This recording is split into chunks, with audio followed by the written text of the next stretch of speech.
How to download Valorant. So I'm currently on my laptop right here, and just open up your Google website or your Google Chrome and search for Valorant, then click on the download the game right here. And once that's done, make sure that you are logged in with the right games website. And if you don't have any account, you need to create an account first.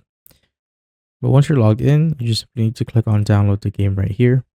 Then click on save, and it will pop up here on the top right. And just simply click on install valorant.exe. I'm just gonna click on yes.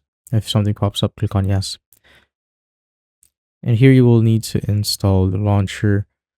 And if you click on advanced options, you can select the path to download your Valorant. So let's say you have two drives and your other drive is low on space.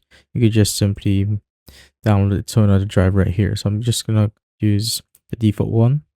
I'm gonna click on install, and you will need to wait for this to install. So the launcher is like 374 megabytes. So just wait for it to install first. Now once it's done installing, Riot Games will pop up right here. And you will see an install option here at the bottom right. Just simply click on that. And here you could select the install path. If you click on it, you could select the install path of Valorant. I'm going to leave it on default. And after that, just simply need to click on install. So Vanguard is a Riot client, is Riot's anti-cheat system. So it will also be downloaded along with Valorant, since it keeps Valorant away from cheaters and stuff. And just simply click on install. Now just wait for this to finish.